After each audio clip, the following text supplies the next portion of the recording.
Cin, setelah Babe membunuh korbannya, Babe akan langsung memutilasi tubuh korbannya. Hai, welcome to Trivia's YouTube channel. Oke Cin, aku bahagia banget hari ini karena aku nggak masuk kuliah. Jadi karena aku nggak masuk kuliah, aku bisa bikin video buat kalian semua. Hooray! Jadi Cin, sesuai judulnya, aku akan ngebahas tentang seseorang pembunuh berantai dari Indonesia. Aku tuh suka banget ngebahas tentang pembunuh berantai, karena orang pembunuh berantai itu adalah orang, ya sudahlah. Pasti kalian hanya tahu kasus pembunuhan berantai di Indonesia itu hanya kasus Rian Jombang. Kalian salah Cin, kasus yang aku akan ceritakan ini adalah kasus pembunuhan berantai paling mengerikan daripada kasus Rian Jombang. Saking bersemangat aku kayak ngos-ngosan. Oke, kalau kalian penasaran gimana kasus pembunuhan berantai yang aku akan ceritakan ini, kasus pembunuhan berantai yang paling sadis daripada kasus pembunuhan berantai dari Rian Jombang. Kalau kalian penasaran, keep watching.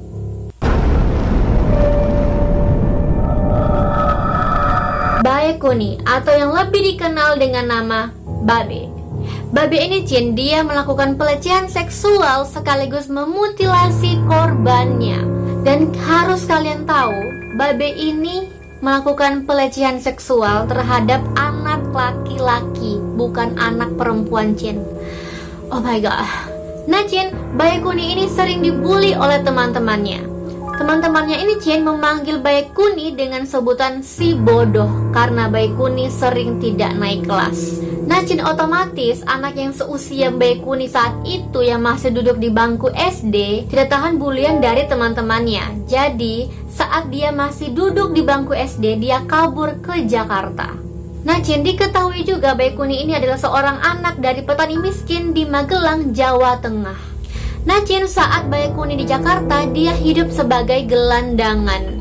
Nah Cin, sampai suatu hari Bae Kuni ini disodomi paksa oleh seorang preman. Dari kejadian itu Cin, mengubah hidup dari Bae Kuni ini secara drastis. Bae Kuni perlahan-lahan menjadi homoseksual.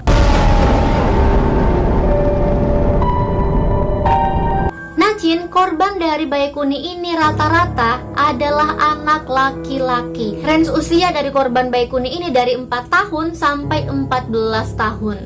Dan semua korbannya adalah anak laki-laki. Nah Cin, diduga Bae Kuni ini telah melakukan sodomi terhadap anak-anak jalanan sejak tahun 1993. Nah Cin, Babe ini tidak segan-segan melakukan sodomi atau pelecehan seksual terhadap bocah-bocah. Jika bocah itu menolak Cin, Babe akan langsung membunuhnya. Nah Cin, setelah Babe membunuh korbannya, Babe akan langsung memutilasi tubuh korbannya.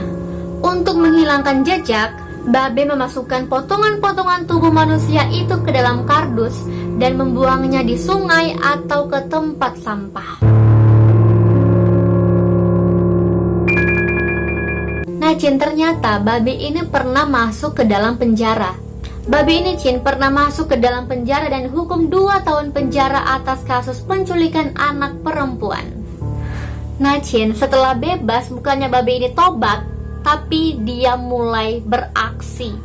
Babe juga Cin pernah membunuh dan memutilasi bocah 12 tahun di Purwokerto, Jawa Tengah. Dan anehnya lagi Cin, untuk menghilangkan jejak, kepala bocah tersebut dia bawa ke Jakarta. Babe mengaku Cin telah membunuh 14 orang anak dan memutilasi korbannya. Bae Kuni ditangkap Cin atas pengaduan dari orang tua salah satu korban dari Bae Kuni yang bernama Ardiansyah. Yang saat itu Ardiansyah baru berumur 9 tahun. Ardiansyah Cin ditemukan sudah terpotong-potong pada tanggal 8 Januari 2010. Dan kepalanya Cin baru ditemukan keesokan harinya.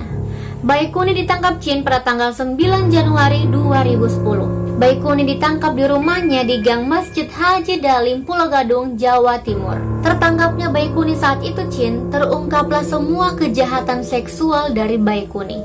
Nah, Chin, untuk mengungkap semua korban dari Babe ini, polisi membawa Babe ke Magelang di kampung halamannya. Karena Chin diketahui Babe sering membawa anak-anak atau bocah pulang ke Magelang. Pada tanggal 6 Oktober 2010, Chin, Pengadilan Negeri Jakarta Timur menjatuhkan hukuman seumur hidup kepada Baikuni. Hukuman ini di bawah tuntutan jaksa penuntut umum yang menuntut Babe hukuman mati. Dan kemudian Chin jaksa banding dan dikabulkan. Pada tanggal 13 Desember 2010, vonis Babe diperberat menjadi hukuman mati oleh Pengadilan Tinggi Jakarta. Dan kemudian Chin, Babe mengajukan kasasi. Pada tanggal 21 April 2011, hukuman itu, Chin, tidak berubah. Majelis Agung juga, Chin, tetap menjatuhi hukuman mati kepada Baikuni. Tapi, Chin, 6 tahun kemudian, Baikuni ini masih bisa bernapas lega di dalam penjara. Hukuman mati saat itu hanya sebatas omongan saja. Jaksa tidak kunjung menjalankan putusan dari pengadilan untuk mengeksekusi Baikuni.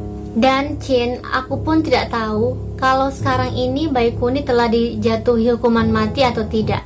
Ya, sebagai masyarakat biasa, kita hanya bisa berdoa bahwa keadilan di Indonesia ini bisa dapat ditegakkan. Oke, Chin, sekian dulu video hari ini. Kalau kalian suka sama video ini, please like this video. Jangan lupa juga komen di bawah kalau kalian mau request aku bikin video apa lagi selanjutnya. Dan jangan lupa juga, Chin, subscribe dan nyalain notifikasinya supaya kalian gak akan ketinggalan sama video-video aku yang aku akan upload di YouTube selanjutnya. Pokoknya subscribe. Kalian kayak nonton tapi gak subscribe, itu kayak